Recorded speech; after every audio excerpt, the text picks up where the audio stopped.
Bonjour à tous et à toutes, j'espère que vous allez bien. Aujourd'hui, on part sur les traces de l'Égypte pré-dynastique. Si l'Égypte antique fascine autant, c'est pour son histoire, sa mythologie et ses pharaons. Mais cette période historique fascine aussi pour ses légendes, comme celle de la malédiction de Toutankhamon. Mais une autre légende, peu connue, fait aussi le charme de l'Égypte ancienne. Elle concerne un roi qui suscite aujourd'hui de nombreux débats quant à sa réelle existence. Il s'agit du roi Scorpion. Partons ensemble à la découverte du roi légendaire. Si la majorité des experts et des archéologues s'accordent sur le fait que la civilisation égyptienne démarre environ 3150 avant Jésus-Christ, la découverte d'un sarcophage remet en question le début de la civilisation.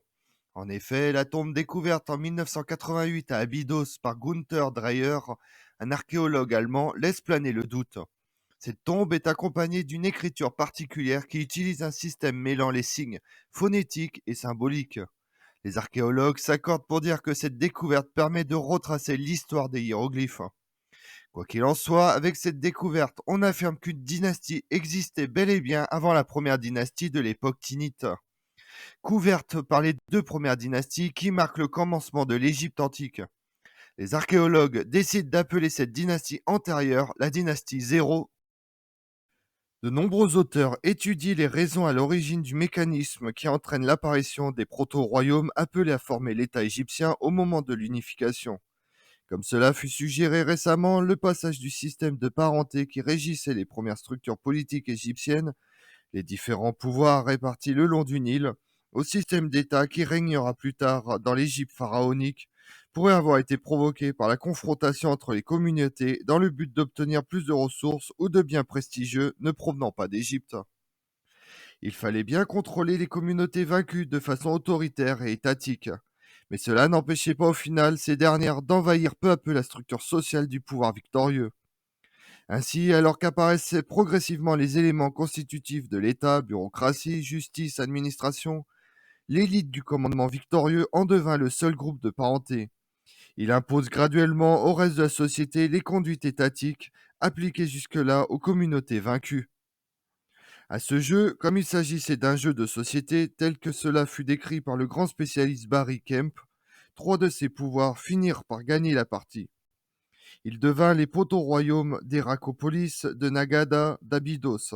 Il est indéniable que la conquête finale de la vallée du Nil, à l'origine d'une véritable unité politique, naquit de leur interaction. La reconstruction du processus purement spéculatif s'effectue à partir de différents éléments. La mythologie raconte qu'après une première victoire, Seth, le dieu de Nagada, fut vaincu par Horus, dieu d'Héracopolis. On peut supposer que Nagada devint ensuite le théâtre des affrontements entre Héracopolis et Abydos. Le cimetière des pharaons de la première dynastie étant celui d'Abydos, mais sa divinité tutélaire étant Horus, on aurait pu prédire une victoire à la Pyrrhus, qui conduisait les rois de ces proto-royaumes à accepter le dieu de l'ennemi en témoignage de respect et d'apaisement pour les vaincus. Mais on peut également imaginer un accord plus pacifique, reposant sur des échanges d'épouses et des mariages politiques. D'autant que les patrimoines archéologiques de cette période n'a subi aucune destruction. Quoi qu'il en soit, un proto-royaume existait déjà au sud de l'Égypte à la fin de la période Nagada III de 3200 à 3000 avant Jésus-Christ. Il s'étend progressivement jusqu'au delta et unifia le pays sous la tutelle d'un seul et même souverain. Entre la création de ce proto-royaume de Haute-Égypte et l'unification politique du pays s'écoule une période très difficile à évaluer, au cours de laquelle le nom des chefs des différentes unités politiques d'Égypte, en particulier les monarques du proto-royaume de Haute-Égypte, apparut sur différents supports, céramiques, pierres de l'Oued, carrières, etc.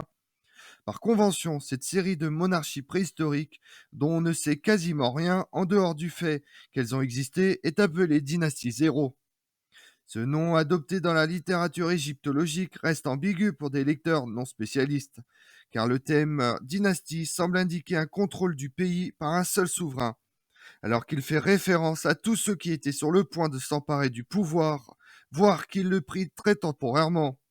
On y trouve les noms de Ka, de Scorpion, de Crocodile, de Roi Inconnu A, de Roi Inconnu B, tous ayant été identifiés grâce à leur patronyme gravé sur Sérec, cadre rectangulaire vertical qui représente la façade d'un palais.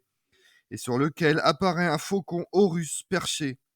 Ce sont les premiers témoins de l'État et d'une de ses grandes inventions, l'écriture. Une grande question que s'est posée Gunther Dreyer et que les archéologues d'aujourd'hui se posent encore. Lors de la découverte de la tombe, aucun cadavre ne fut découvert. En revanche, Gunther mit la main sur de nombreuses poteries. Sur ces dernières est représenté un scorpion accompagné d'une plante. Gunther Dreyer, face à ces découvertes, explique: On a découvert tout d'abord des centaines de poteries provenant de Canaan, ce qui témoigne d'échanges commerciaux florissants. Mais surtout, il y avait des poteries de fabrication locale portant des dessins à l'encre noire. Mais une autre découverte va faire pencher la balance, celle d'un fragment de sceptre Eka. Ce sceptre symbolise la royauté, seuls les pharaons pouvaient en avoir un. Dreyer en a alors conclu qu'il s'agissait du nom d'un roi accolé au symbole d'un domaine agricole. C'est ce moment précis qu'il nomme la tombe comme étant celle du roi Scorpion. Les archéologues du XXIe siècle ne sont pas en accord avec les dires de Dreyer. Par exemple, pour Damien Ogut et Juan Carlos Moreno Garcia, il est possible que le scorpion ne représente que le défunt. Il est intéressant de noter que nous avons mentionné uniquement le roi Scorpion, comme s'il n'en avait existé qu'un seul et unique. Mais en réalité, un autre roi Scorpion aurait existé. Il s'agit de Scorpion II. Scorpion Ier serait le roi qui reposerait dans la tombe que Gunther Dreyer a découvert en 1988. Scorpion II serait le roi qui est représenté sur une œuvre picturale unique. On y voit un roi tenant une massue. Ce dernier est accompagné d'un scorpion. Une différence existe entre ces deux souverains, leur nom. Scorpion Ier est nommé Skelk, tandis que Scorpion II est nommé Skerk ou Oua. Nicolas Grimal, éminent archéologue, appuie le fait que Roi Scorpion est en réalité une nomination utilisée pour deux souverains. En réalité, il faut peut-être voir dans ce nom de Scorpion le même roi, mais dans deux monarchies différentes.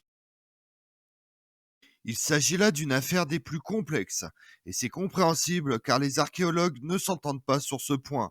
La plupart attribuent les mérites de l'expansion égyptienne et de son unification au roi Narmer, qui n'est autre que la figure majeure de la dynastie Zéro.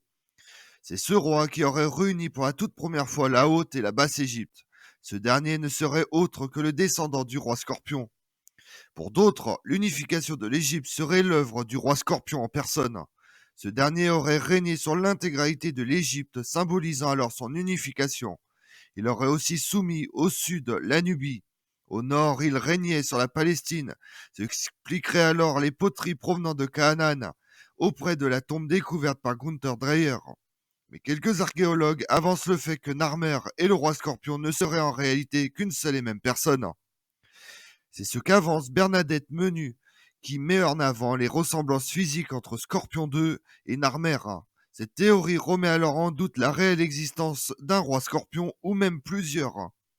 On peut notamment voir les similitudes au niveau du visage. Bien que la figure du roi Scorpion suscite de nombreux débats historiques et archéologiques, ce dernier a tout de même su se faire une place dans la culture contemporaine, notamment dans le domaine de la cinématographique. Il est représenté dans le film Le Retour de la momie en 2001 comme un fier guerrier qui souhaitait étendre sa puissance mais qui échoue au bout de 7 années de combat. Il fait alors un pacte avec un dieu égyptien pour conquérir les terres qu'il convoitait. D'ailleurs, le personnage du roi Scorpion a été interprété par Dwayne Johnson. Il s'agit là de la première apparition du catcheur qui deviendra acteur dans le monde du cinéma. De ce film naît alors un autre film qui met encore plus en avant le fameux personnage. Ce film a pour titre Le Roi Scorpion, sorti en 2002.